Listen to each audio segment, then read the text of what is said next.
नमस्कार साथियों, नरेश क्लासेस में आपका स्वागत है। आज आपको अलग अलग टॉपिक्स केवल एक ट्रिक से किस प्रकार किए जाए मैं आपको बता रहा हूं। शुरुआत कर रहे हैं हम।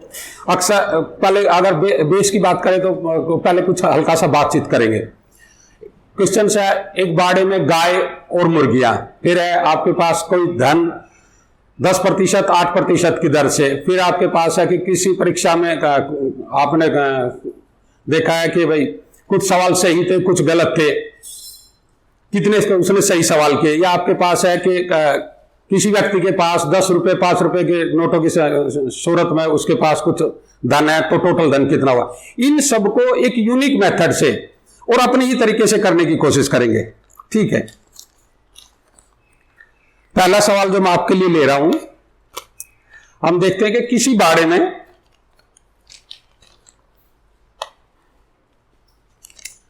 यदि सिरों को गिना जाए, सिरों की संख्या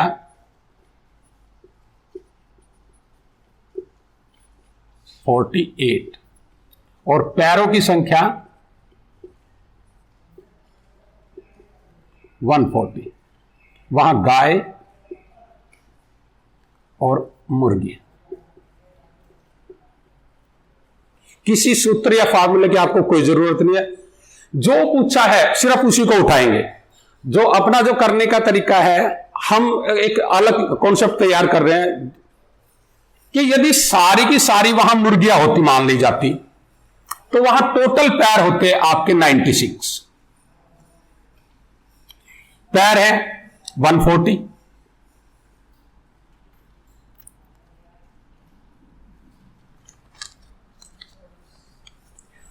$44 पैर और होने थे। यदि हमने मान लिया एक गाय भी अगर वहां हम लेके आ रहे हैं, तो पैर कितने बढ़ रहे हैं? 2 पैर बढ़ाने हमने 44 डिवाइड बाई 2 22। उन 48 में आपके पास 22 गाय है, 22 गुणा 4 88 पैर और 26 गुणा 2 52 आपके पास मुर्गियों के पैर, दोनों की संख्या 140। सवाल के लिए आपका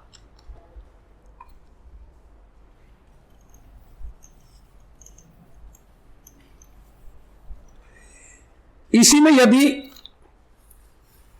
दूसरे प्रकार के इसी सवाल को अगर करेंगे हम, देखो एक व्यक्ति के पास टोटल 85 नोट है,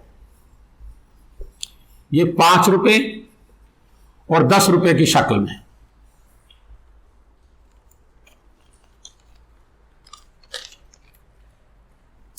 उसके पास जो कुल धन है वो है 500।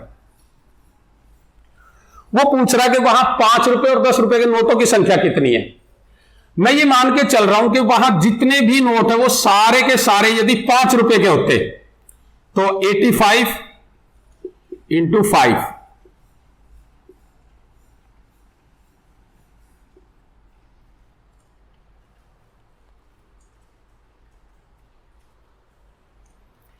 उसके पास कुल धन होता है 425, यानी कि उसके पास 75 रुपीज अभी भी कम है।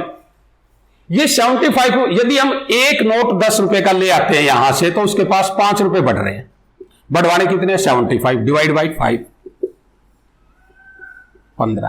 15 नोट है उसके पास 10 रुपए के और 70 नोट है उसके पास 5 रुपए के।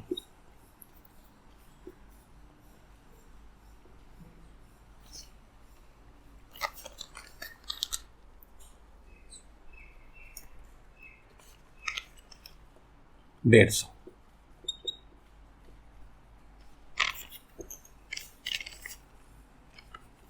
500। सवाल खत्म। अगला, अगर आपके पास साधारण ब्याज प्रश्नावली से भी ये सवाल आता है कि एक व्यक्ति के पास कुल 4000 रुपए थे, उसने 8% और 10% पर उधार दिए, उसको जो कुल ब्याज मिला 352 रुपए। उसने 8% और 10% पर कितना धन ब्याज पर दिया है। मैं मानता हूं, मैं पूरा का पूरा धन उसने 8% पे दिया होता तो उसके पास 320 रुपए आने थे। उसके पास रुपए आए 352, 32 रुपए और अधिक आए। यदि वो 10% पर 1000 रुपए देता तो उसको 20 रुपए एक्स्ट्रा मिलते।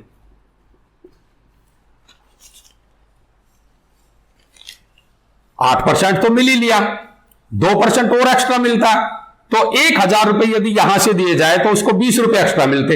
1000 मिलते हैं, 1000 पर मिलता है 20 रुपए, उसको चाहिए 12 रुपए और, यानी कि 600 रुपए और।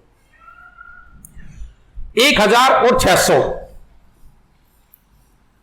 उसने दिए हैं 10% पर, और 2400 उसने दिए हैं 8% पर।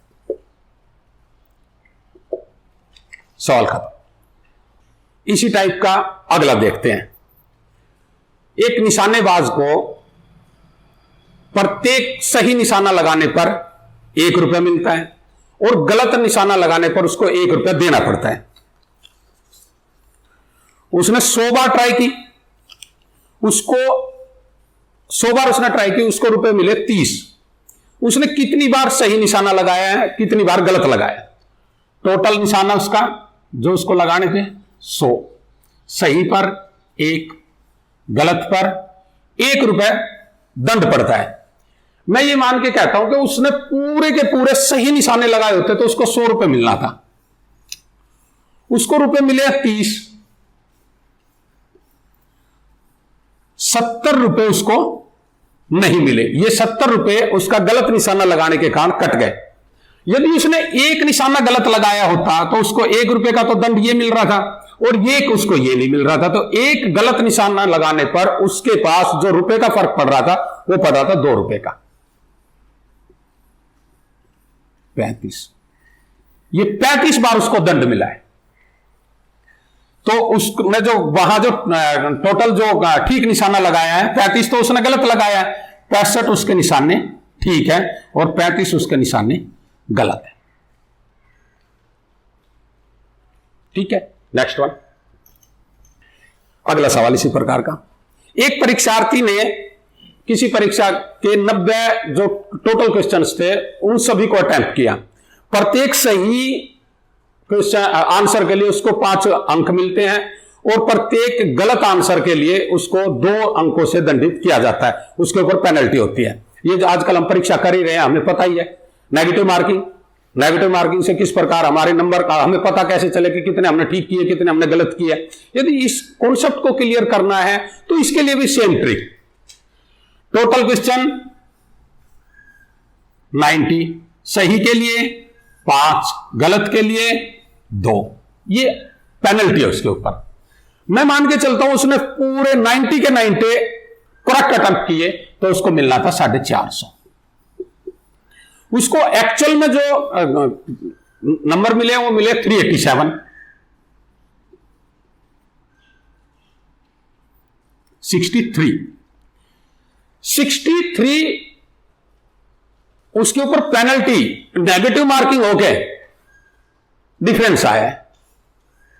तो मैं मान के चलता हूं यदि उसने एक ही क्वेश्चन गलत किया होता तो 2 की तो उसको पेनल्टी और 5 उसको जो मिलने थे वो नहीं मिले। तो एक गलत करने पर उसको टोटल पेनल्टी कितनी है 7 और उसको कितना माइनस करना है 63। 7 नहीं 63। 9 जो क्वेश्चन है उसके 9 क्वेश्चन गलत है और 81 उसके ठीक है और 9 उसके गलत है। ठीक, इसी कॉन्सेप्ट का आखिरी सवाल जो हमने डालना है,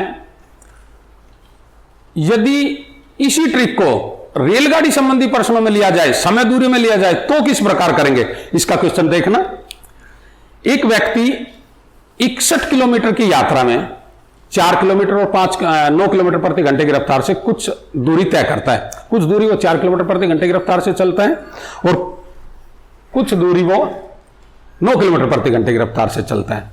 वो टोटल 9 घंटे में इस यात्रा को कवर कर लेता है। वो पूछेगा आपसे कि 4 किलोमीटर प्रति घंटे की रफ्तार से वो कितनी देर चला है या कितनी दूरी तय की है, 9 किलोमीटर प्रति घंटे की रफ्तार से उसने कितनी दूरी तय की है, कितनी देर चला है। इस पे भी इसी ट्रिक को लगाते हैं। 61 किलोमीटर की कुल दूरी है, उसकी पार्सल चाल है 4 किलोमीटर प्रति घंटा, दूसरी चाल है उसकी 9 किलोमीटर प्रति घंटा और टोटल इसमें जो उसने टाइम लगाया वो लगाया 9 आवर्स। मैं आपको कह रहा हूं कि वो पूरे 9 के 9 घंटा वो 4 किलोमीटर प्रति घंटे की रफ्तार से चलता तो वो 36 किलोमीटर तय करता। उसने किया है 61 यानी कि 25 किलोमीटर उसने और तय किया है। 25 किलोमीटर उसने बाकी जो यहां जो 9 है, इस 9 में 4 किलोमीटर तो उसने कर ही ली, बाकी की बच गई 5 किलोमीटर। 5 किलोमीटर प्रति घंटे की रफ्तार से उसने ये 25 किलोमीटर की दूरी तय की है 5 घंटे में।